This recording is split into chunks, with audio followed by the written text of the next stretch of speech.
We are back, people. What is up? Another stream, more Dolphins draft free agency talk. We're going to talk about more of like what I think they're going to focus on, more on offense or defense. And I think the answer is kind of different for free agency and the draft. And obviously in both, they're going to add, to both sides of the ball. But I think from like a starter's perspective, you're going to see like the more I've thought about it, the more scenarios that kind of play out through the draft, where the strengths and the weaknesses are of the draft and free agency.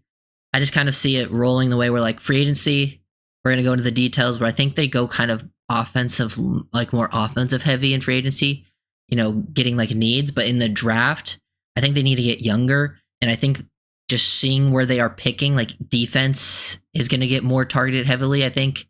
And then once you get to day 3, then you can start, like you add like the, maybe a back, a third string running back, those types of things. But I think like considering starters, I think free agency guard is actually pretty strong. Like we're going to go over some of these guards. I think the more and more I think about it, the Dolphins are not, it's not impossible, but I think it's the likelihood of them taking a guard in the first round is pretty low. Just thinking positional value and like how the Dolphins specifically value guard. Even a tackle that could play guard, I'm not necessarily sure if they go in that direction. And also, I just think guard is one of those positions that sometimes like guys don't come into the league and sometimes they take a little bit to develop, which is something, if you look at, there's some charts out there that you can look at to see like guards really hit their peak after being in the league for a few years. So I think, and like the free agent guard class is another aspect to this, because the free agent class overall isn't that strong, like overall all positions, but the guard class actually has some players there. Like multiple names that like I would think would be like solid, and like not all of them are going to be super expensive. So I think there's some value that could fit in there for Miami to target that type of position. Plus it's like, to me, free agency is where you fill up your needs, and the draft is where you go best player available, because it's how kind of you should be building your teams throughout. So let me get rid of that. Boom. Damien says defense. Yeah. That's why the question is kind of different from both sides, but I do think I agree overall. Like defense, and if you look at like how they have their money spent, they have more money spent on the offense, which is the case for most teams because quarterback, makes the most money, and the Dolphins have receivers making a lot of money. But the defense side of the ball last year was overall not terrible. It was a pretty decent unit, but I do think they can still upgrade, get younger. They kind of have at every level of the defense they can add to, and I think that's where like the draft comes into play. Because I think in the draft, defensive line, whether it's edge, D tackle, are strong position groups. And I think there's guys that will be there around 13 and, potentially 48 when they pick that the Dolphins will really like. Just looking at it from, if I was in the room, I'm trying to guess who they would, be after. And also DBs. I think DBs a big need. They need corner and safety. And I think they'll probably add a corner in free agency as well. But I think that's something that could still be on the table. Or maybe even a versatile DB, because that's an important position in this style, this system out there. So definitely something to keep note of. And speaking of like the defense, I watched a video from it was a Seahawks YouTuber recently, and he made a video on like that Raven style of defense because they hired McDonald, and Weaver is coming from that same system. I'll have to find it and I'll probably post about it because it was a good video to actually get like a good idea of why that defense has been so effective recently. So we'll get into that. But yeah, I think offensively talked about, I think when you look at the offensive side of the ball, I think guard should be a position you target heavily in free agency. I think it's just, you're going to get better instant impact out of that. And the Dolphins kind of need instant impact, I think, at the guard position. I think there's other spots like that they can, maybe add some lower, like the receivers, a position where like they can add some maybe lower valued players to be like a receiver 5, receiver 6, and still make an impact in free agency, potentially even the draft as well. And then backup quarterback, I think they definitely need to sign a veteran backup QB to be for this team. I think that's more so a priority in free agency than the draft, if you're looking at it from the offensive perspective. And then I think that's like, for me going to the draft, I think wide tight end and defense is like where I would be hoping to get good value at. Because I think wide tight end is a big, like I'm going to make a video on this tomorrow of why wide tight end is such a huge need for Miami. and this is the draft to get someone. So like to me, early in that draft, I would take wide tight end and then a bunch of defensive players. I think building up your defensive front, really focus on, because the defensive tackle class is really good. You can get a lot of depth in free agency at defense, but focusing on those guys, like there's a lot of names to like that. There's the Michigan guys: Mason Graham, Kenneth Grant, Derek Harmon, Tyleik Williams, Walter Nolan, Alfred Collins, Omar Norman Lott, TJ Sanders, Darius Alexander, Anis Peoples, Jordan Phillips, CJ West, Jamari Caldwell, JJ Pegues. These guys are, and that's not, there's still more names. So those are guys just that I really like, and there's still other people that I think seeing impact. Speaking of D tackle, like, I don't know if you guys seen this on Twitter, but Mason Graham, this happens every year, like with prospect fatigue with these players. Mason Graham is now being talked about like he might fall. And he's one of the guys that I think is a clear top 5 prospect in this class. So I think sometimes people just start talking themselves out of players. But if Graham were to fall to 13, like that would be a guy I wouldn't even think about it. You just run up to the podium, no second thoughts, and you take that guy because he's all around just a dominant player. I mean, that guy is so disruptive, and it would be most likely BPA at that spot anyways. But that's like the D tackle class. Even though edge isn't the biggest need, it's another solid class. I think the Dolphins will always be interested in adding edge. Linebackers, another one. They could still go after linebacker. I think that's one of the positions they could ignore, but there's some players in here. Like I think you could like Jalen Walker in round 1. I think Carson Schwessinger is a guy they could like a lot in day 2. I'm a big Schwessinger fan. I made a video on him. Chris Paul Jr., maybe like round 4. Demetrius Knight Jr., kind of same area. Those are guys to like. But I think when it comes down to DBs too, DBs and D tackle, I feel like that's something they could go after pretty heavily early on in the draft class, and they might even not put a whole ton of emphasis on it in free agency. I think corner. I think they'll add at those spots. They're gonna add at every spot. It just makes sense to. Well, I'm trying to check this. Boom, boom, boom. Make sure we're good here. Okay, cool. Any questions, any comments, anything you guys think about the Dolphins when it comes to like offense, defense side of the ball? What's up, Brian? How you doing? Do you guys think like when it comes to free agency, because like for me, like free agency, you get those offensive starters taken care of, specifically guard. You get some depth on both sides of the ball. Like you're obviously trying to fill your needs in free agency. Hopefully you find some good players like that. But I think offensive line should be the priority in free agency. I think that's where you're going to get instant impact. I know some people want to draft O-line, but I don't think the O-line class is super strong. I'm not saying you shouldn't draft O-line. I just think if you do take care of offensive line in free agency, it doesn't force you to draft O-line in the draft. If there's just better players at other spots. And as I've talked about, I think the defense just needs to get younger. Last year, it just looked like they got tired out, especially in those games. Especially in like the big games, like the cold games. And you have, and on defense, you have someone at like every spot, right? Like on the D line, you got Sealer. You got a stud there. You can still you still need to add around him though. You have like no one else in that room.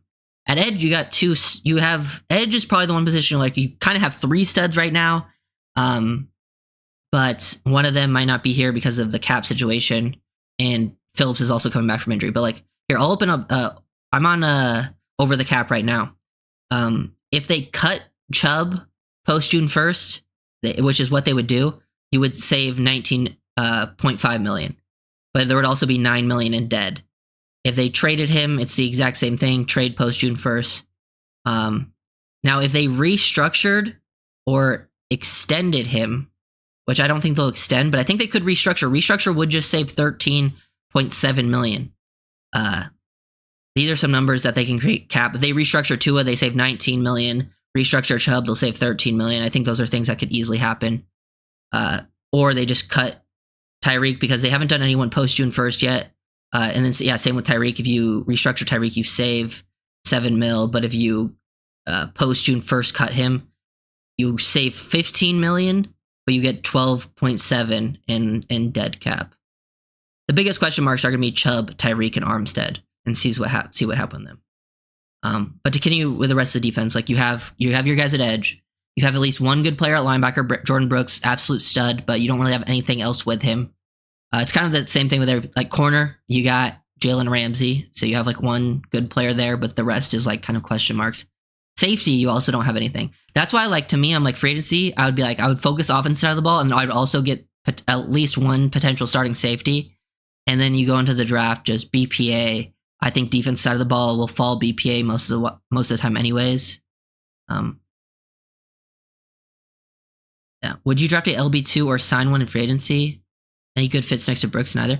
Linebacker is probably the one position that it feels like, just from what I've looked at, because like every team can have a weakness. It almost feels like linebacker 2 might have to be the Dolphins' weakness, because the linebacker free agent class isn't that good. There's some names there, but I think they might be out of the Dolphins' price range. They might just have to re-sign Tyrell Dodson and roll with that. I don't think that's the best move. And then you see how the draft falls, and maybe if Jalen Walker's best player available, they could go there. I really like Carson Schwessinger. Schwessinger on day 2, UCLA linebacker. I think he would actually fit really well in the system and playing next to Jordan Brooks, and I think he could be a starter for you. He's a little undersized, but like very smart player, very athletic, plays with toughness too. Great processor. He's plays downhill versus the run, good in coverage. He's the type of guy that I think fits that sort of Ravens style defense. But like for off balls, there's some names in there that are intriguing, but I think re-signing Dodson to at least be your third linebacker is a good idea. And then we'll see what kind of happens with the rest. Like there's some intriguing names, but nothing that's like super solid in free agency. And linebacker in the draft is also one of the weaker positions. So it might just be that one position you kind of have to like not necessarily ignore, but not put a ton of resources into. Anyone else? Yeah.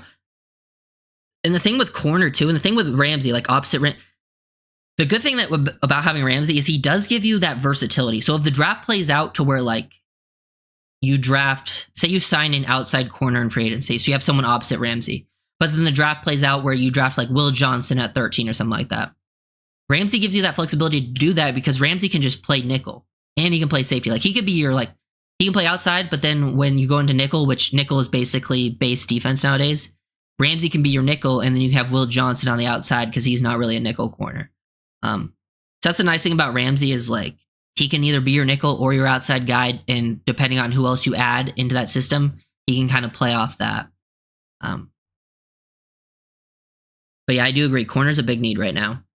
In the drafts, there's a lot of names I like. I just made a video on Siobhan Revell. It hasn't come out yet, but it's for members. Siobhan Revell, ECU cornerback. I think he's a top 10 prospect in the class. Unfortunately, he's one of the guys with the knee injury. So I don't think the Dolphins will take him at 13, even though I do think he would be one of the better players available because of that injury. But if he was someone that like fell for some reason, because sometimes these guys fall, then I would be over it if it was like the second round, which would be an absolute steal. But the corner class has good players. Jahdae Barron, Maxwell Hairston, I think could potentially be a fit for Miami. You're looking for guys that I think can play. Dolphins ran a lot of cover 3, cover 2. So that's kind of where I'm looking at.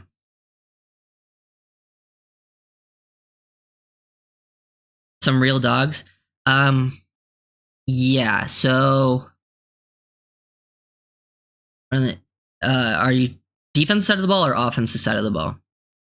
I'll start with defense. There's a lot of guys. I think if you're looking for some like big boys that can like stop the run, play with toughness, you're looking at like Kenneth Grant, Alfred Collins. Those are like early run guys. And then later on, it's like Jordan Phillips, Jamari Caldwell, some big boys that are tough, very tough to move. That's in like the draft.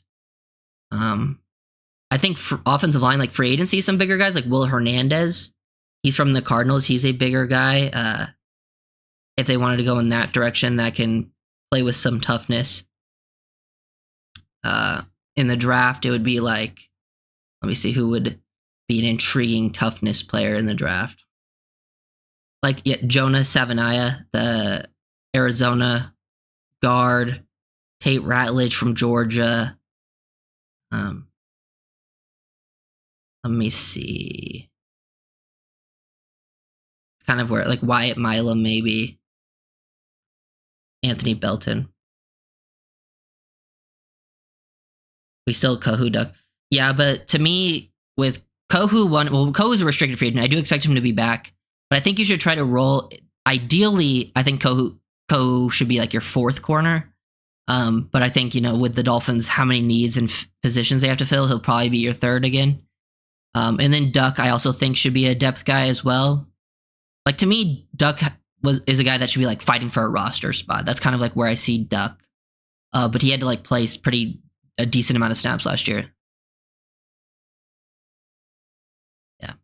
Well, some of those guys, yeah, not all the big boys play with that edge, but the guys I just named do play with that sort of edge. Like, you want a small, like Willie Lampkin, the North Carolina guy. He's 5'10", 270. He's like the smallest offensive lineman of all time. There's like no one to compare him to, but that guy's got some dog in him. Definitely someone to watch for. But I don't know if the Dolphins will be interested, but it'll be interesting to see. That guy's a dog.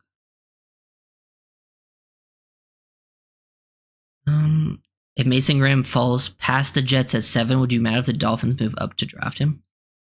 To me, when it comes to trades, it just depends on the value that you have to give up. Graham is one that I really like, but apparently he might be falling, which is crazy. Like, people are saying there's a chance he's there at 13. I don't know if that's just Twitter doing its typical thing, or like with prospect fatigue, it happens every year, or does the league actually feel that way? Because I've seen people who have sources in the league also say, like, yeah, so people think he might have shorter arms or he won't test that well. I'm like, it doesn't matter. Like, there's some people that just absolutely dominate, and he's one of those pure disruptors, and he can play 3-tech 1. I've seen him move a guy like him at his size play standing up at the edge, which is crazy.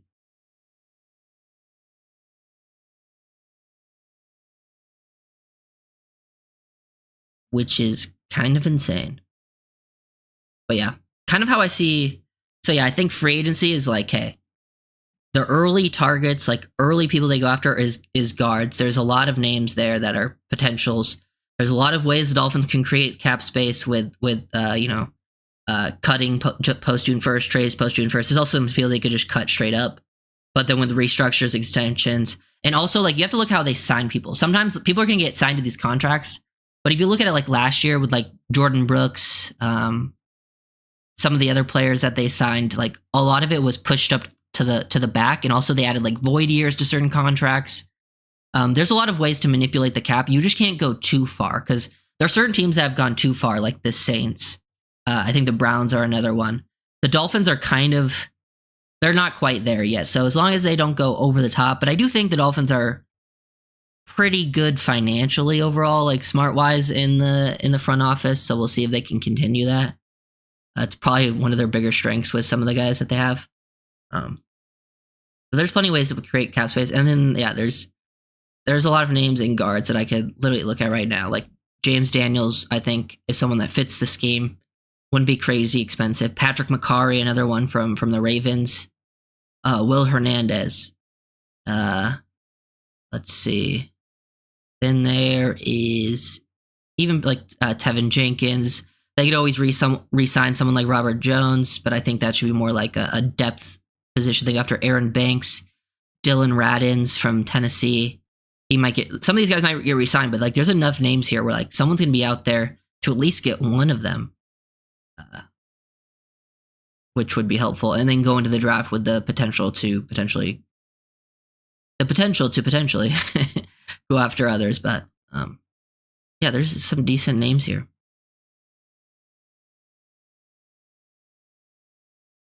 Love that. Yeah, I just went after Scatabo, or I just made a video on Scatabo. If you guys haven't seen it, for some reason I was having trouble with that video. Like I was publishing it, but it was like making it like it was uploaded 3 days ago, and like no one was seeing it. It was so weird. But Robert Hunt's not a free agent.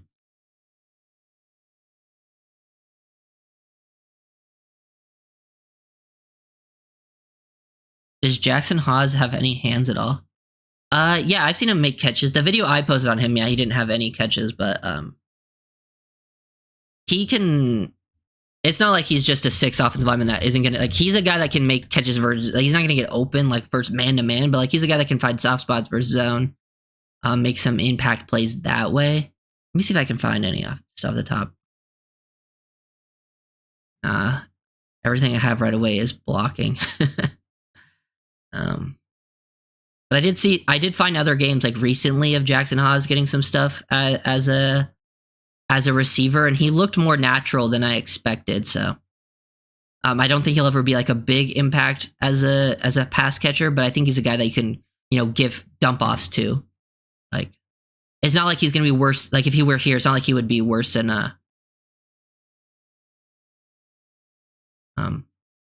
like Durham Smythe. He was when they didn't sign him. They got to learn. Well, I actually think letting go of Robert Hunt was the right move, considering the contract he got. But like, I get what you're saying. I think the only move the Dolphins, out of the players they let go last offseason, I think the only one that was wrong was Van Ginkel. Just considering price and stuff.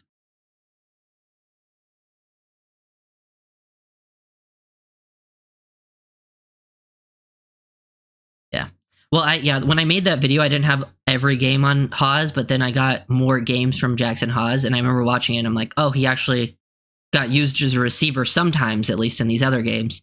And it was only a few plays I saw him get catches, but he looked at least natural catching the ball. But it is hard to judge just off a few clips, Sign a new left guard and right guard veterans and keep Jones and Eichenberg for depth. That's personally what I would do, but not Eichenberg. I would rather keep Wynn for depth. I would keep Wynn and Jones for depth if they're like super cheap, and then I would try to get 2 new guards. I don't know if they're gonna be able to get 2 in free agency, but they got to be able to get at least get 1. Yeah, 2. And then when you go into the draft, like, I'm building up my defensive trenches in the draft. If there's one position I'm double dipping in the draft, it's probably D tackle, because this class is so good. Class is so good at defensive tackle. I think you can get some multiple contributors, and you don't even I think you can get contributors at D tackle, and like they could be potential day 3 contributors. Like, your pick in round 4 could be a D tackle that I could easily see making be a part of your rotation and be a solid contributor, because there's multiple guys in this class that I think can fit into that, like a Caldwell or a Piggies or a Peebles. And there's a bunch of names that I still haven't even. There's still even names that I haven't watched yet that I know people are high on in the defensive line group. Yeah, but I think I don't know. It wouldn't surprise me if the first round guys end up being not all these people I want, but the corners I like Will Johnson and Jody Barron, even Ravel. But I wouldn't be surprised if they're interested in some D tackles, like a Kenneth Grant or a Walter Nolan. Mason Graham if he falls, obviously. But even edge, if they were interested in Shamar Stewart or Mykel Williams, it seems like those are guys the Dolphins would like. Not necessarily what I would do, but I think those are also potential players in play. I think some of those guys are even more likely than them taking an O-line, because I don't think they're going to value some of these offensive linemen like that at 13, because it is kind of weak at the top.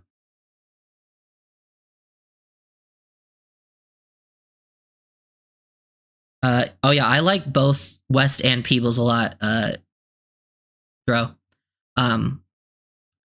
Yeah, CJ West. Let me look up what CJ West's size is, because I know he's got he has some fun film. I'm probably gonna make a video on him pretty soon.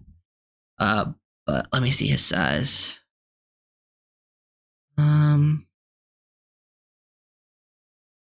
So he's listed at 6'2", 317. That's pretty good for not the tallest guy. So he's got a nice bigger body. But that guy is powerful at the point of attack, and I think he's got a good first step. He's got shock in his hands, plays with good play strength. He's got that quickness to his game. So can make an impact sort of there's some things I think he needs to do better with pad level and stuff like that. But he's another fun one. And then Peebles is I made a video on Peebles if you guys haven't seen it, but he is an undersized, explosive pass rusher. Man's Got the first step quickness. He has a nasty spin move, probably the best spin move in the class. He does a really good job of working through contact, playing with like that low center of gravity, good movement skills. He would be a guy that I think is a part of like a rotation early on, especially in the pass rush game. But the D line class is good, like very good.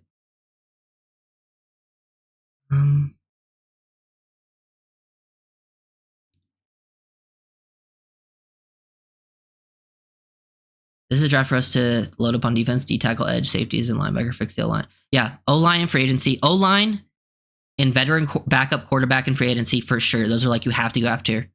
Add probably a starting corner in free agency as well.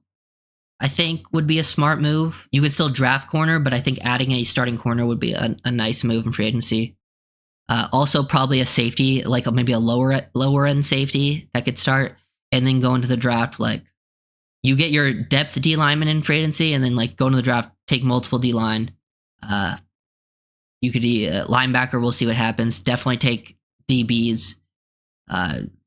Take a Y tight end as well in the draft. I think Y tight end is important, but I think mostly like offensive line in free agency, and then Y tight end in the draft, and then the rest defense. How many starters do you think we can get out of this draft class? I mean, that's tough to say. I mean, you could get potential starters through like round 4, and the Dolphins have 5 picks. Is it 5 through the first 4 rounds? Because they have one. How many 4th round picks do they have? Is it just 2? I know their 4th and 3rd are pretty close to each other. It just depends. I think the first 2 rounds they could easily get starters. Now it obviously depends on if they can draft well. I think the 3rd and 4th round picks, it probably depends what position they draft, but I think they're going to get at least they can get impactful players there. Maybe not necessarily starters, but like guys who are part of a rotation. Maybe defensive line. They're not technically your starter, but they play a decent amount of snaps per game. I just think you're looking for contributors. Because even then, like you go to round 5 and draft like a running back that's like a short yardage guy. He could be a contributor. As long as you're getting guys that kind of fit what you need within your team. But it's kind of hard to predict like who's going to be a starter. I'd have to see the draft to know.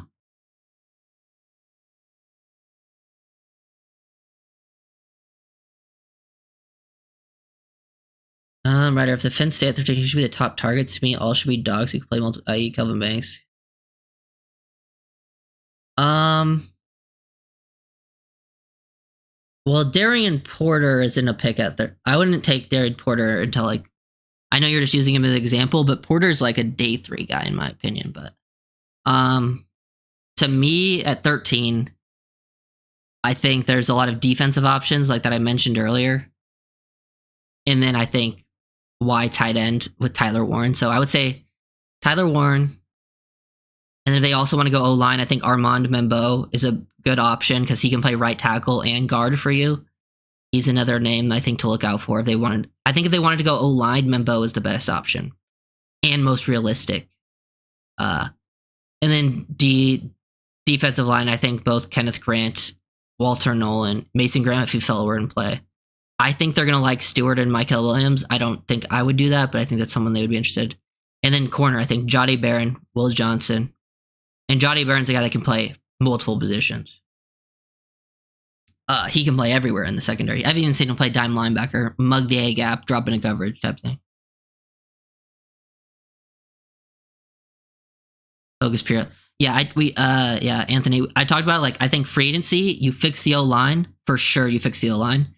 And then if you're able to do that, obviously you're adding to every spot in free agency. Like you're not just ignoring one side of the ball. But I think once you fix the O-line in free agency, if you hopefully mostly at least, then you can go into the draft with like take best player available. And I think in a lot of positions, defense would be best player available. 13, 48, I think it's pretty likely it could be defense. And that's where you can take care. I think the defense needs to get younger, and the draft is the way to do that. You like Membo over Banks? I do personally. Not like a crazy amount, but I do like Membo over Banks. But both are good fits, I think, for the Dolphins scheme. I think Membo's an even better fit. what are your opinions on Derek Harmon from Oregon? I like Harmon a lot. I just think Harmon's one of those players that's gonna. There's a lot of players in this class like Derek Harmon, Jahad Campbell, who else?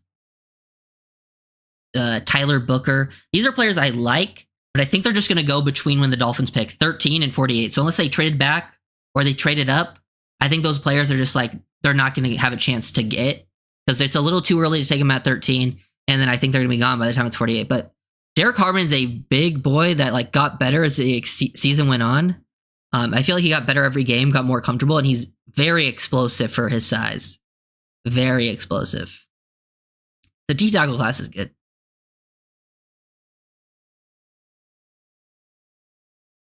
Well, John, that will be James Pierce. I don't know if the Dolphins will be on James Pierce. I've also heard there's some players that like I've heard. I don't want to put like I've just seen it on Twitter. I've seen people talk about it when it comes to like off-field concerns. I think Pierce is more like character stuff. Like he might be a hothead or something. I know Mike Green, the Marshall edge, also has like off-field stuff, but his is like pretty serious from what I've seen. But I don't want to, speculate too much just in case it's not, not true or not whatever. Or if it is true, then. But there's a few players like that. I think there was one other as well. I can't remember who it was.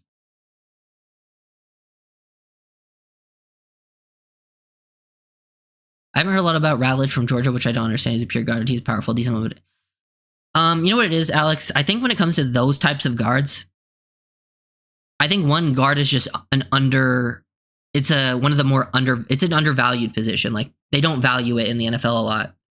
So guards end up falling anyways. And I think when it comes to guards that are kind of like him, that are maybe not the most athletic, because I would say athleticism is kind of like his, one of his bigger weaknesses as a player. I think those guys just fall farther in the draft. So I think if Radledge falls, that's the type of guy you take because you can probably get a contributor out of him, even though he's probably not the best scheme fit.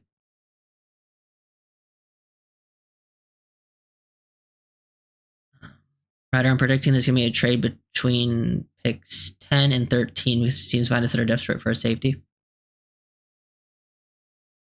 Yeah, but I don't know if from what I've seen, it seems like safety might not go that high because I've seen, was it Brugler or Daniel Jeremiah? But they had Malachi Starks not even going in the first round anymore, or if they did, it was like late first.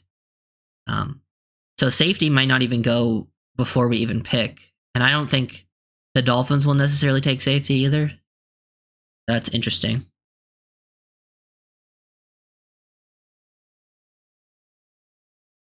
I would take him in the 30s there for sure. Yeah. I mean, I see him more as a day 3 guy, like early day 3, but yeah, I can see that.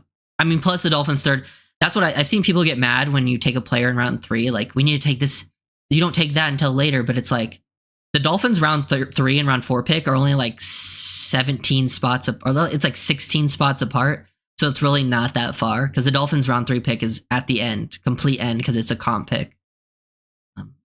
So it's really not that different. So the Dolphins have like, this is how I let me look it up the Dolphins draft picks because I thought about this the other day. The Dolphins have like 3 phases of the drafts. Miami Dolphins draft picks 2025. Okay. Because to me,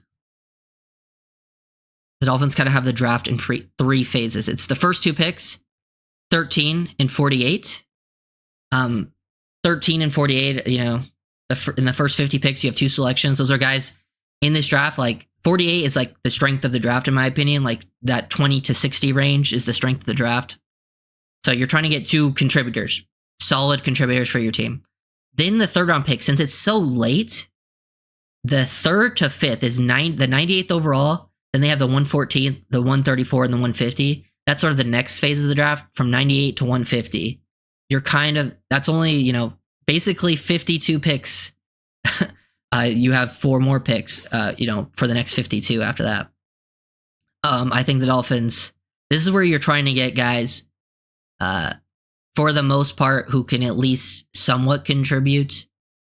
These are guys that maybe are rotational players, potential starters down the line, maybe they don't even see too much time in year one, but they're guys that you think could develop into something.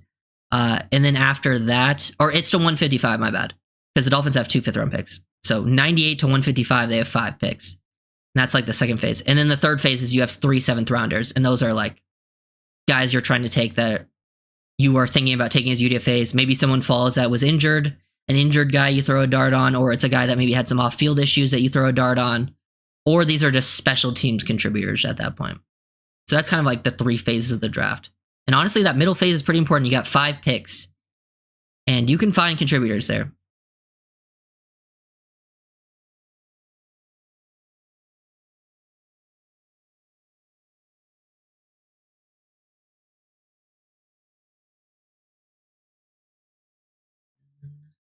There are a lot of true guards or centers in this draft. Yeah. Bro, the center class is not good. The guard class, I mean, the O-line class in general just isn't very good. I don't love the O-line class. That's why I'm hoping they take care of O-line in free agency.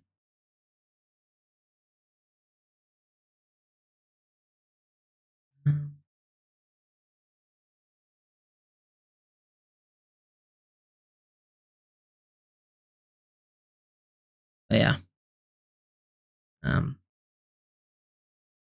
To be fair, I watched my first fullback, Jared Casey from Kansas. He actually is, I mean, I had to watch him because the Dolphins are one of the only teams that would even, they're like one of like 8 teams that would be even interested in taking a fullback. And who knows, with fullbacks, they either go like 7th or undrafted. But he's interesting. I mean, if you want to bring in a fullback he was blocking out there for Kansas. He also looked pretty fluid. But yeah, that's kind of where I see it going.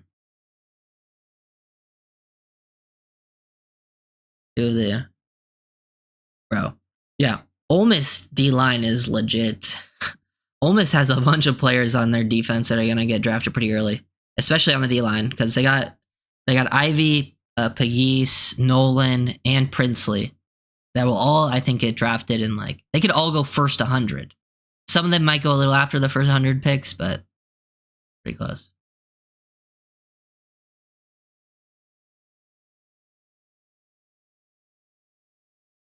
Yeah, Anthony, I like Damian Martinez. I do also like Dylan Sampson, but I don't think he's the ideal complement, but I do like Dylan Sampson a lot. I think the Dolphins are looking for a bigger body, short yardage back, and Damian Martinez, if you look at the numbers, analytics, I don't have it right in front of me, but last time I looked at it, Martinez was number 1 on 3rd and 4th and short. He had a very, it was 90+% success rate. And he's obviously just very powerful. I think Martinez and you're looking for a Martinez or a Scatabo. Depends where those guys fall. But because I don't think they need to spend, because I've seen people say they want Najee Harris. Personally, no, thank you. I really do not like Najee as a player. No offense to him, I just have not really liked his watching Steeler games and watching him play. I just don't think he has any juice. And I don't even think he's necessarily that good on short yardage. But I do think the Dolphins do need a bigger body back. And I think that's where you go day 3 in the draft. Because to me, it's day 3 of the draft, you just start you for sure take BPA.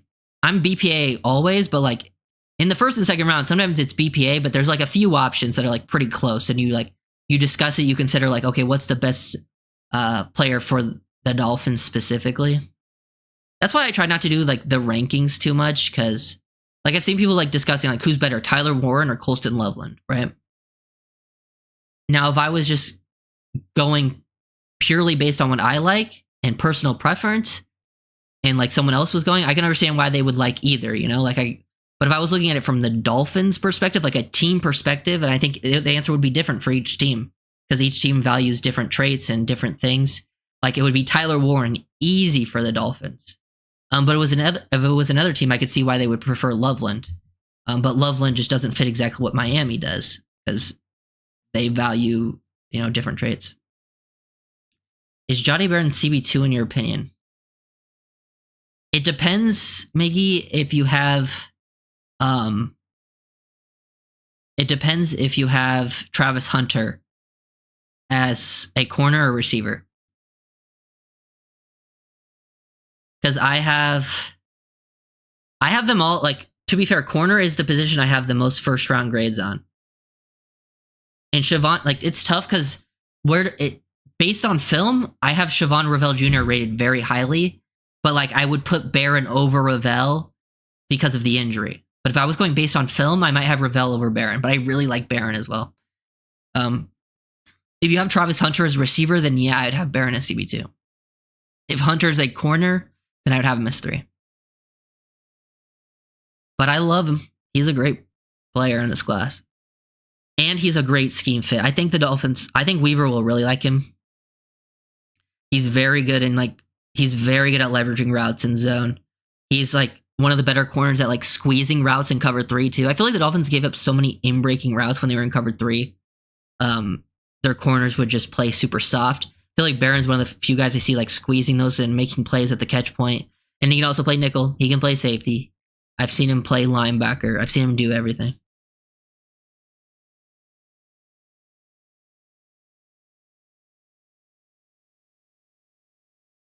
You gonna be on during the combine, live or later?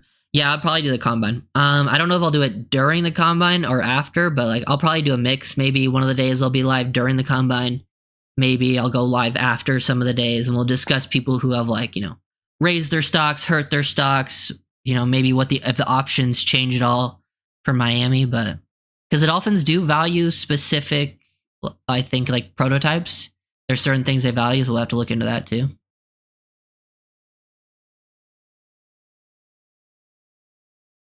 Would you double dip on the offensive line in the first round? Like, is that something that if it were to happen, would you be mad at it? I wouldn't be mad. I just don't think it depends on how if the Dolphins attacked O-line in free agency, then I would think that probably wasn't the best move because I think it would be unlikely for those guys to be best player available. But if the Dolphins completely ignored O-line in free agency, then I think I would definitely want to be mad about it. But as I've talked about, I'm team BPA, and I think O-line being BPA at 13 just seems pretty unlikely, just based on at least my perspective. 48, I have no idea. They could be BPA. Once you get that far, it's hard to predict. But I just see the Dolphins going after O-line in free agency, just based on the class of O-line and draft free agency. I think it just feels more likely to me. But yeah, I just think if they went O-line back to back in the draft, they would probably be pretty weak at other spots.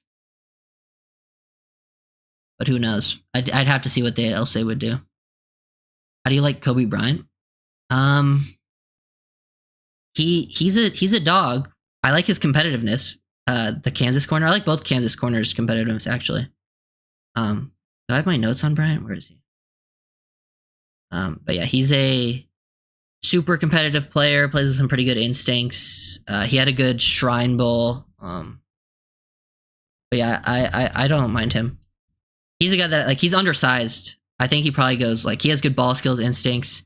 I wouldn't be surprised if he even plays due to his size some inside like nickel because he's 5'11", 170. But he's a physical guy. Sometimes a little over physical, but he's a good man cover guy. Would be interested to see him play nickel at the next level. Mm-hmm. Our secondary playing soft isn't a personal issue. It's a scheme deficit. See, I don't know. I don't know what it is. I actually think the Dolphins scheme was pretty good last season. I watched a video recently. I talked about it from the Seahawks guys, and they talked about the Ravens scheme. For the Dolphins' talent, for them to be ranked top 10 in a lot of as a scoring unit, I think is pretty impressive because I do not think with the injuries they had that the Dolphins defense was talented at all. I thought they were super old. So I actually think Weaver got a pretty good use out of those guys. What up, Grand? Why did Becton so bad? Honestly, I don't think Becton is... I think Becton is going to be... I think he was a good pickup last offseason, but now I think he's about to get overpaid because of the year he had with Philadelphia. And I think if he goes somewhere else, someone's going to end up overpaying for him. Because I think if the Dolphins signed him, Becton would not have been what he did... would not be the player he is for the Eagles, because the Eagles have the best offensive line coach in the league, and Becton just fits their scheme better. I think it's just like one of those situations.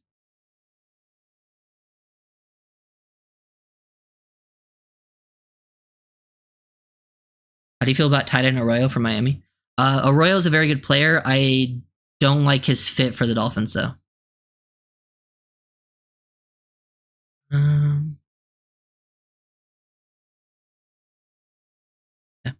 I already did Donovan Jackson. It's been out for like a month or something, maybe even 2 months. I think he was one of the earlier videos I did. So, yeah, I think Donovan Jackson might even go round 1. Wouldn't surprise me. I haven't really watched the Ohio State corners.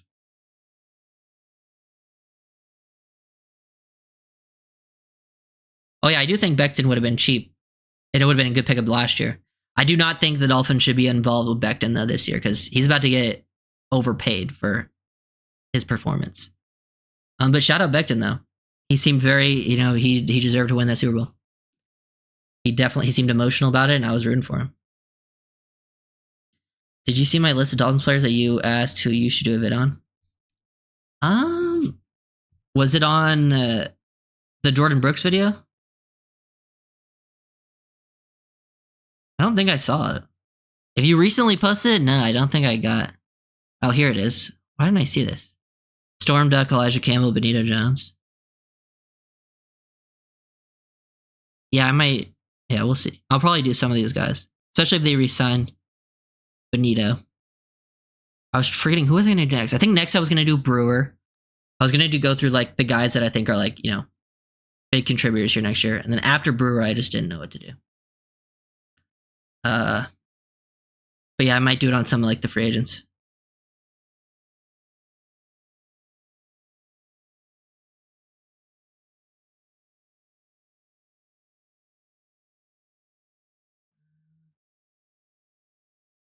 Better of the DB class in the second and third round. Who do you think fits the best in terms of scheme? Miami runs on defense at corner. Yeah, I think at corner, and some of these guys might go a little later, a little earlier. Who knows? I think Maxwell Hairston from Kentucky is a good scheme fit. I think he's got that sort of play because he's definitely comfortable. One, he looked good in press man at the Senior Bowl, but like he didn't play a ton of that at Kentucky. It was more of like good zone awareness instincts, comfortable from off man, squeezing, playing leverage, and has decent size to him, plays a little bit of scrappiness. I think him. Who else here? I think Trey Amos from Ole Miss is another solid scheme fit that they'll like. That can be like a solid like cover 3, cover 2, fits in those plays. I think Mac McWilliams, Noel Williams, they might go later day 2 or early day 3, but those are another guys that I like quite a bit that could potentially make an impact. And Mac McWilliams might even be like a nickel. But Noel Williams, very physical, can be even a little over aggressive at times, but he's fluid, has good size, ball skills are there, and he's just one of the biggest dogs in the class. And if they wanted just like a pure zone guy, Dorian Strong from Virginia Tech, like he's a really good cover 3 corner. Spatial awareness, great. And then safety, I like a lot of the round 2 safety, like Xavier Watts, Andrew Makuba, Jonas Sanker, who might go a little later than that, but I like him too. That's how I feel for those.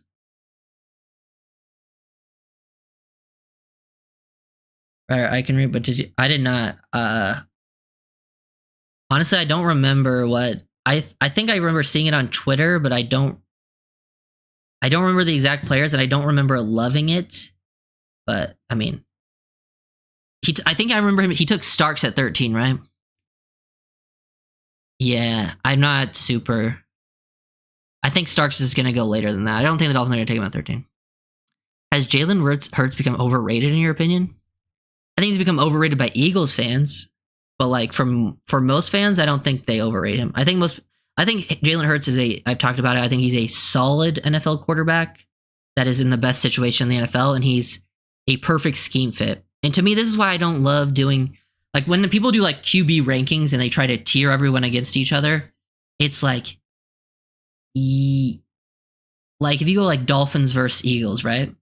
Like the Eagles would for sure take Jalen Hurts in their system over Tua, but the Dolphins would for sure take Tua in their system over Jalen Hurts because both just are way better for their systems and for where they're at, you know? Like both would have to completely change their systems if they swapped quarterbacks. But he does exactly what they need over there. And sometimes it's what it's about. It's about playing team football.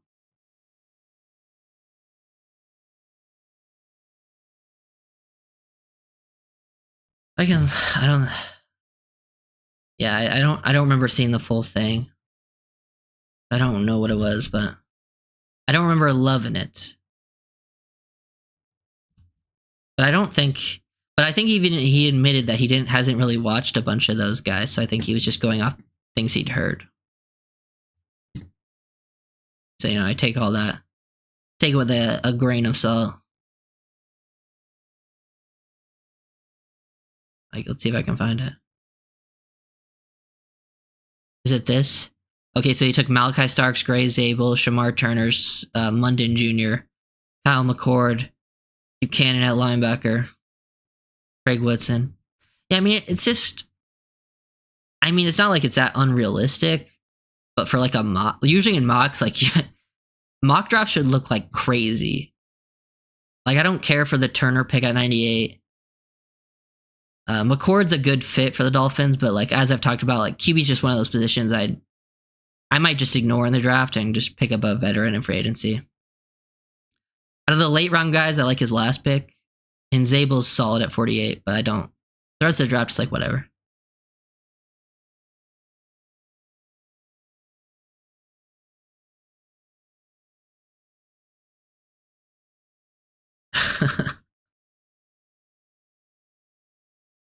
Just in mock draft trade backs and fix the chances with Booker, Zabel, Nolan, and Grant. Booker, Zabel, Nolan, and Grant. That would be a crazy mock draft if you ended with all four of those guys. That's why, like, I love doing mocks for fun, but man, sometimes I get a mock and I'm like, dude, this is just never gonna happen. That would definitely fix the trenches. But also, I think Nolan and Grant are going to be in play for the Dolphins at 13. So ending up with both of them just feels crazy. Yeah, mock with Membo, Watts, Jalen Walker, Norman. Yeah. Yeah. Ending up with Membo and Jalen Walker and Watts is kind of crazy. Are people overthinking Will Campbell? I think Will Campbell's going to go top 10, so I don't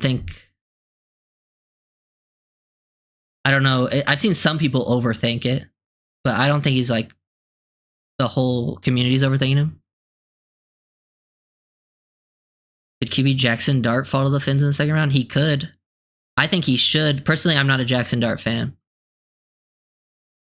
But I don't know. When it comes to this Dolphins team, I think free agency, I've said it multiple times now, but like, take care of the offensive line free agency. The offensive line free agency class is actually pretty good, specifically the guard class. Like, I think you can fix your guard problem in free agency. You get a veteran free agent, QB in free agency, and then the rest you're just kind of filling in holes. Maybe you add another starter here or there on either side of the ball, depending on, who you end up finding. And then you just go into the draft and take BPA. And I think BPA ends up being defensive side of the ball in a lot of situations, just from going through different scenarios. You take multiple D linemen. Do you like Nolan over Harmon? Yeah, probably. I would rate Nolan over Harmon. I think they're both kind of high upside guys, but Nolan is even like more upside. Like Nolan can be. I've seen like the Walter Nolan like Ed Oliver comparisons, and I can see that. Personally, I don't think Nolan. Like I've seen people be like really high on Nolan. I don't think I'm there. Like where some people want him like. I've seen people like want him at like 10, 11, like some of those teams that are picking around there want him like top 10. That's a little rich for me. Like even at 13, he wouldn't be my top guy, I think, in most situations, but his upside is through the roof. Like, dude, his good reps are as good as it gets in this class. He's just inconsistent at times, but man, his violence in his hands combined with his explosiveness, if he can just put that together consistently, like he's one of the top players in this class. And there's just a level of play strength there that he has that I think puts him over the top. But Harmon's good too. He got better as the year went on, I think, in every game for Oregon. I just think the D-line class is legit. I think the tight end class and the D tackle class are like the top units for this draft. Yeah. Harmon just got better and better with his disruption. And he's got good size. He's pretty explosive for his size. I also like the other Oregon D lineman a little later, Jamari Caldwell. I really like him as a nose. Yeah. I think there's a decent chance Scatabo's there in round 3 and 4. Ryder, Kyle Krause, and Reason are the 3 best Dolphins, although I wish Reason would stop yelling. Yeah, sometimes they do tune in and he is yelling, but it's fun. Yeah. Well, I don't think you were here earlier, Scotty, but it seems like this happens every year, so I take it all with a grain of salt. But it seems like players are like fans, analysts, but I've even heard it from people. Like even I think Dane Brugler talked about it. Like teams have some concerns with Mason Graham. They think he might not test that well, and they think he might have short arms, and that he might fall. Like he was even saying like there's a decent chance he could fall to like past the top 10, which to me is kind of crazy in this class. To me, Mason Graham would be like the D tackle. Like there would be no thoughts. If he was there at 13, I would take him. All the other D tackles, I would think like there's Kenneth Grant, Walter Nolan, who seems to be like names I think the Miami Dolphins will consider. Those are picks I wouldn't be mad with, but I would prefer to go, I think, in other directions in most situations.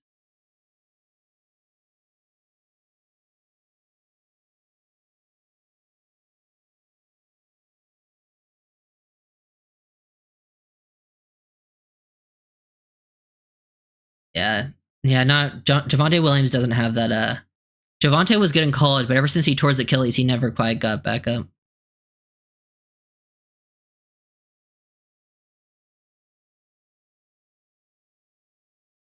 O-line, what y'all people don't get. What does that even mean? Okay. Hey, Luka got traded. On board with Dylan. Yeah. I'm down to trade Tyreek as well. It obviously depends on what you would get and how you could maneuver that contract, but whatever.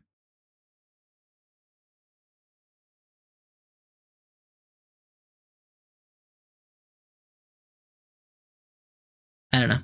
I haven't seen Reason say that, but I don't know. I haven't tuned into everything. I've seen some people say that if you draft Warren, like I get people I just think people think people don't understand with the whole Warren thing. And I'm making a video on this tomorrow. So I'm gonna make a video on why the Y tight end position is one of the biggest needs for Miami. It's desperately a need. And anyone like that always like whenever I say like taking Tyler Warren at 13, and people always come to me and they always say like, well, we have Jonnu Smith. I'm sorry, but if your first reason for not wanting to draft Tyler Warren is Jonnu Smith, like you just don't understand. Jonnu Smith, good player, obviously, but he is an F tight end. He does not play in line. He is basically a big slot receiver, and he is very valuable for what he would bring to the offense. But the Dolphins need someone that can play in line. They had Julian Hill and Durham Smythe playing 900 snaps last year, and they were just as big a problem as the run game as the guards were. They were constantly missing blocks, having penalties. You need someone that can be attached to the line, work, down get laterally, be able to cut people off, reach block, maybe even being able to, widen people, work combo blocks with the right tackle, left tackle. And that's why Tyler Warren, and also Tyler Warren can also the things that you have Jonnu do. Jonnu also kind of makes you predictable in a way, because when Jonnu's in, hey, he's not coming in to run block.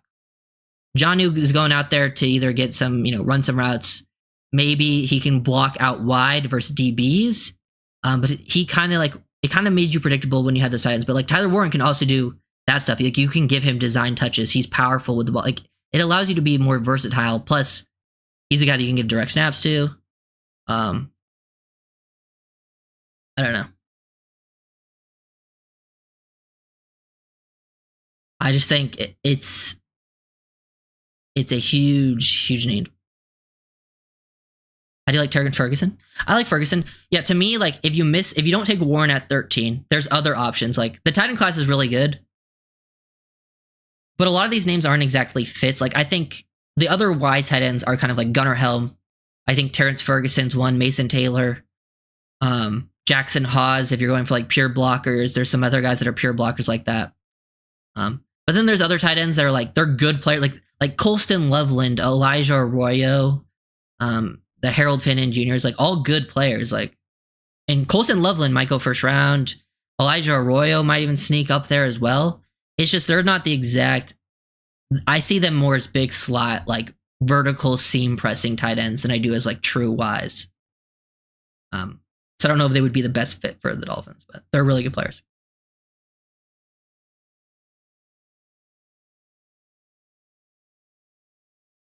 I hope we re-sign Campbell. I hope we re-sign Campbell. Elijah? I was trying to think who that is. If you're talking about Elijah Campbell, I'm actually down. I think Elijah Campbell is actually a good special teams safety, and I actually thought he should have started over Jordan Poyer last year because, man, watching the safety play was rough.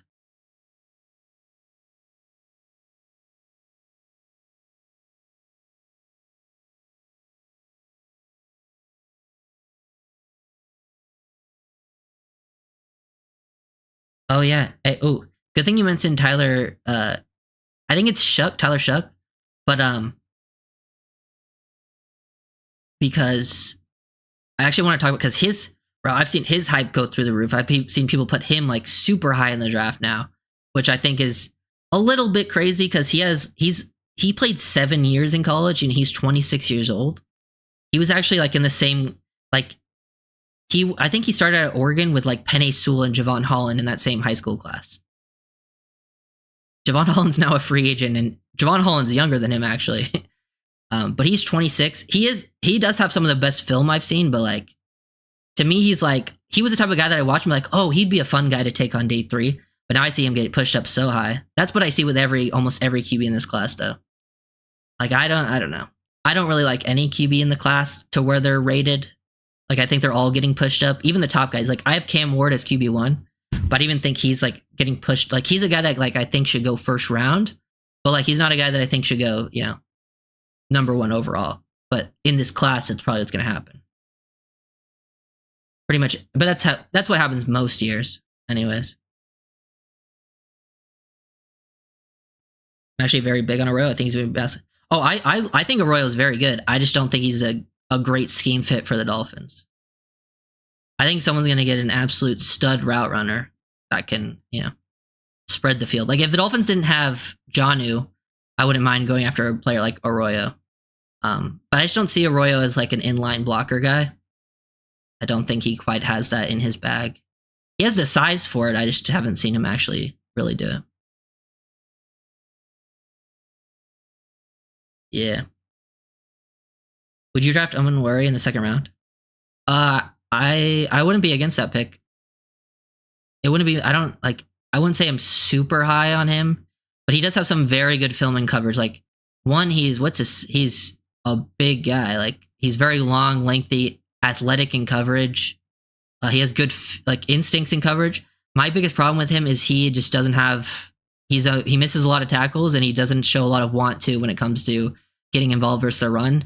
And for me, I never end up being as high on those guys when it comes to safety plays. So I think there's just other guys I prefer.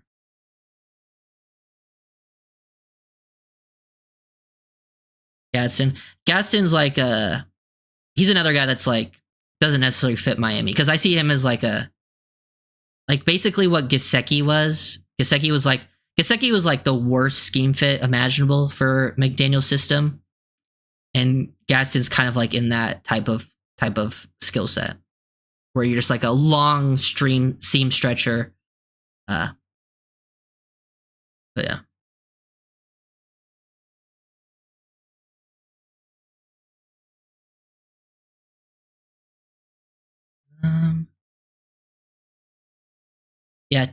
That's also like I've talked about D tackle being a position you double down on. I think if you get a wide tight end early, right? Like say they do end up taking, this is just hypothetical, but say they take Tyler Warren at 13 or something. Now, if they went to the second, they took, D line, O line in the second and third. Then once you get to like day 3, since the tight end class is so good, if one of those guys who was more of a receiving tight end was there in like round 4 or 5, and they were clear best player available, I don't mind taking them too, because like I think you can double up on tight end in this class. This class is so good at tight end, which it usually isn't. I think it's one of those positions you can double up at, because you had a lot of people playing snaps last year at tight end that shouldn't play snaps this year. They could take another guy who's more of a Y, or they can take someone who's a little bit of a mix. The class has a lot of players, so yeah. Oh yeah, this is a big. I feel like Jack Besh. If there's one player that I feel like I was the conductor of, it's Jack Besh. I love Jack Besh.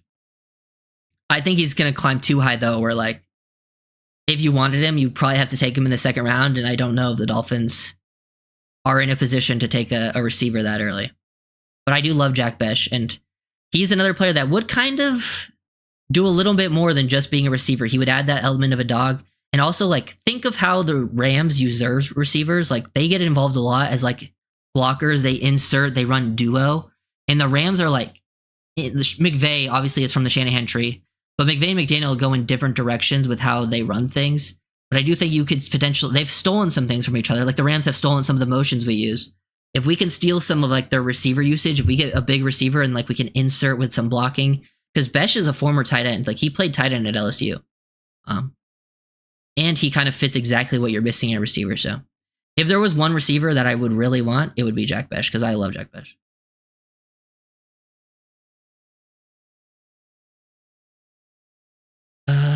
But yeah, I think Jack Besh goes somewhere in day 2.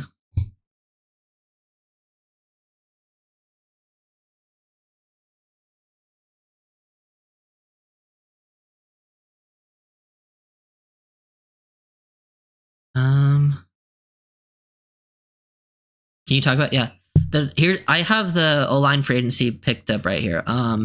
Here's some names, and I'm just going down the list of this. So like James Daniel, guard from Steelers, one of the better scheme fits, I would say.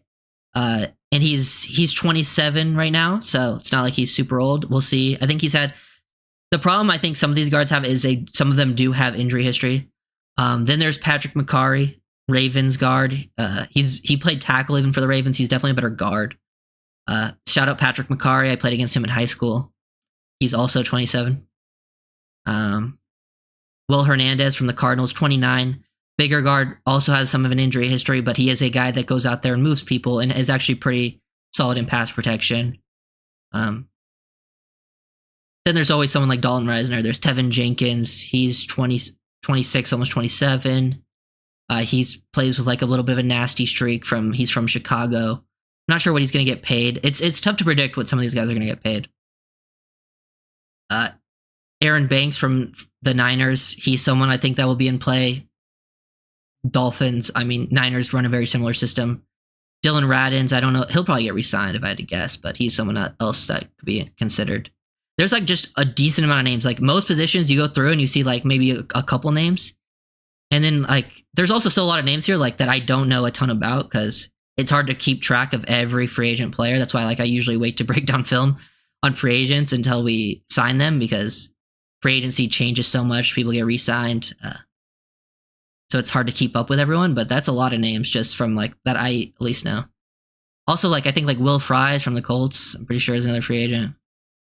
Didn't see his name on here, but yeah, Will Fries.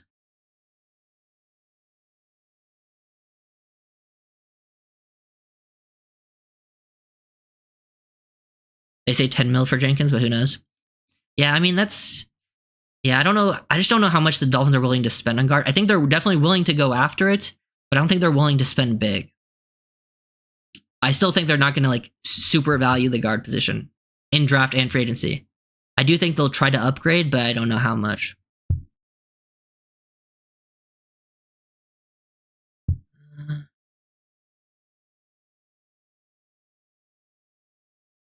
Yeah. Do you like to sign over the 20 head? I think I've seen people argue about this class over the 2023 Titan class. I think I prefer this one overall. even though I loved Sam Laporta. Like Sam Laporta was my favorite player in that class, but I think I prefer this one. I think this one's a little deeper, and it's pretty similar at the top.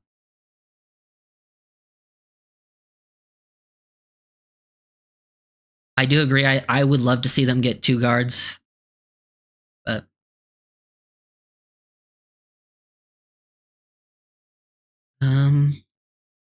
Chubb, Hill, maybe trade both. Yeah, I have the numbers pulled up here. If you trade, but if you trade them, they'd have to be traded post June 1st because they're neither guy you can trade pre June 1st.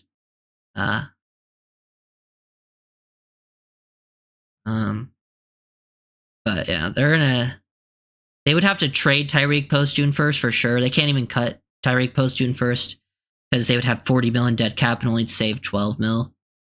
And then they could restructure both of them as well because restructure isn't too much less. I don't know if they're going to go that direction. I don't know. I don't consider myself I understand the cap at like a pretty okay level, but it's not my strength.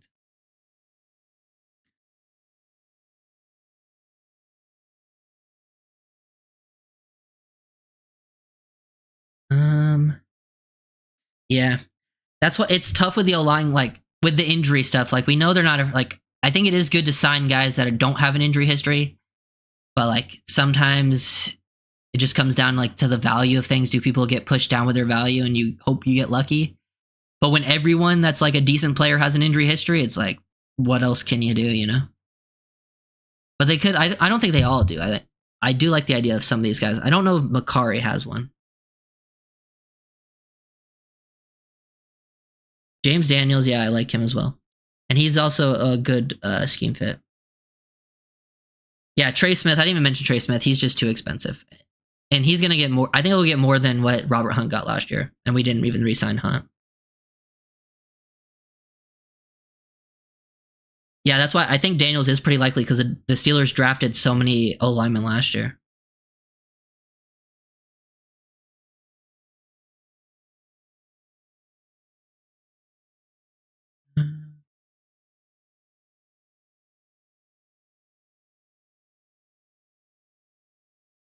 Are those your school books on the table behind you? No. I mean, I don't even know why I looked. I don't even. I graduated a long time ago. I just have a lot of random books. I like to read. I wouldn't say I'm a big reader, but I do like to read.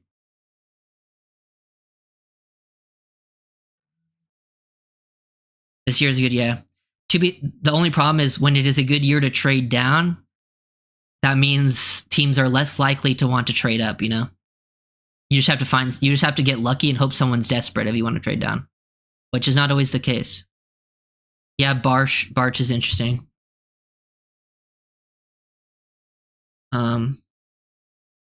If we trade, let's hear it. So if we trade Tyreek pre June 1st, we will get 28 million in dead cap, and we would only save 598,000. And if we traded him post June 1st, you would save almost 15 million, and then you'd have 12 million in dead cap. So like, it's just a way bigger difference. Or if you restructured him, you'd save 7. If you go to over the cap, and look at the Miami Dolphins, and you can just go through the different like cut pre June 1st, cut post June 1st. You can see all the different ways that happen if you restructure, extend. What happens if you cut pre or post June 1st, or the trade stuff, and it tells you all the different things to make.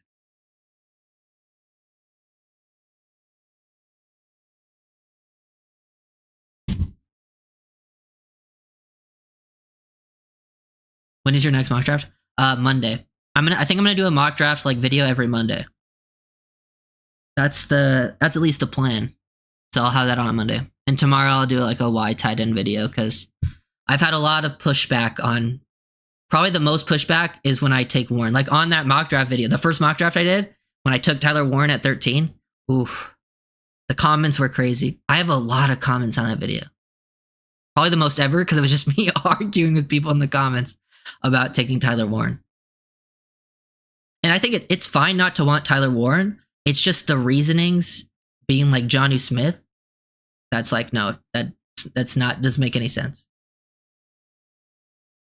Yeah, mock draft Monday, but the first mock draft I posted on Tuesday. So that was a plan to do mock draft Monday, and then I posted on Tuesday.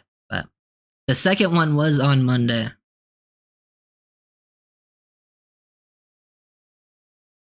All right, what do you think will happen with Tyreek? Will he be traded? You think? Yeah, the Tyreek situation is tough because one, we've seen him recently with the cast on his wrist, right? So that will also make it harder to kind of trade him right now if he's got the injury happening. But we've seen the reports that I think it's definitely on the table. I just don't know which direction it's leaning, if they're going to trade him or not. I'm going to guess no, but I kind of hope that it does happen.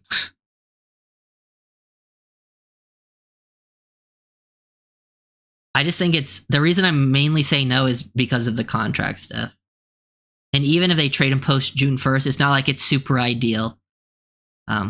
Especially because, like, this is how I'm thinking about it, right? You kind of have to, if you trade him, it has to be post June 1st, which means you would get picks for 2026. And thinking about it from the front office perspective, they're probably thinking, like, we kind of need Tyreek. We're not going to get that much from trading him anyways. Like, we'll get, 14 million in cap saving, but it's after the main part of free agency. It's after the draft, so it's a draft pick we might not even get to use. So I'm just kind of thinking of it from their perspective. It probably just seems smarter to them to just keep him for another year. I don't know.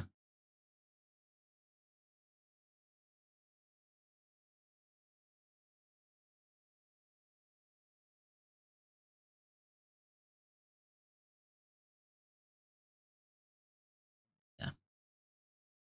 Yeah, but even the reason I feel like it is a deep tight end class, so I do think that's the reason you don't have to take Warren, but also, like, I feel like it's a bigger drop off from, like, to me at least, for like wide tight ends specifically, it's a bigger drop off from wide tight ends in the class than at like some other spots. Like I feel like the D tackle class is still pretty close from first to second.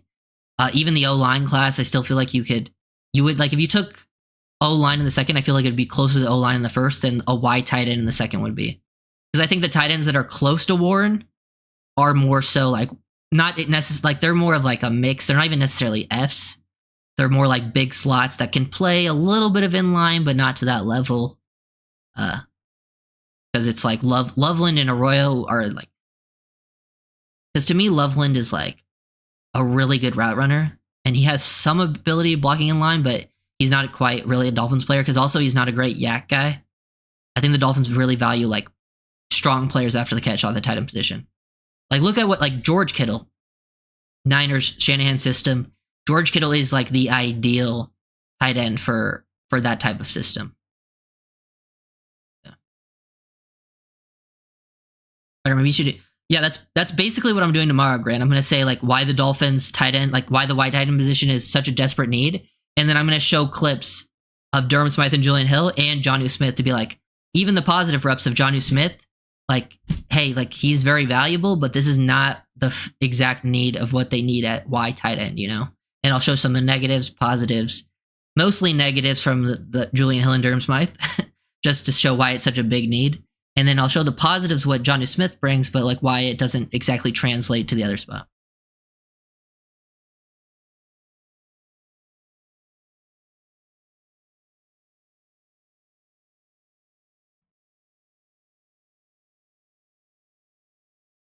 Um,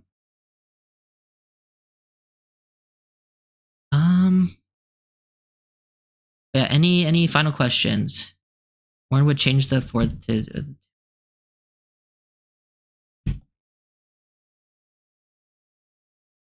But also like the percentages. People, yeah. Any final questions? But also one thing, people keep telling me like he would only play 20% of the snaps, and I'm just like, I just don't like. He would play 25% of the snaps because the Dolphins they only played 12 personnel 25% of the time or whatever.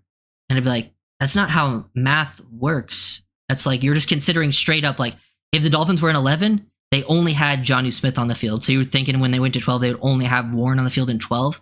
No, there'd be plenty of times where Warren was on the field in 11. He'd actually probably be on the field more in 11 personnel than Jonnu would, because Warren can play as a blocker in line. Jonnu was more of the guy that, he was out there in 11 only when it was like obvious passing situations. he'd be out there in 12 sometimes on early downs, but yeah.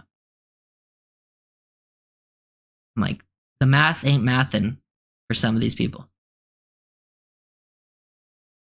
But yeah. Yeah, I think I'm gonna end it. Thank you guys for watching. That was a fun time. I will have a video out tomorrow, but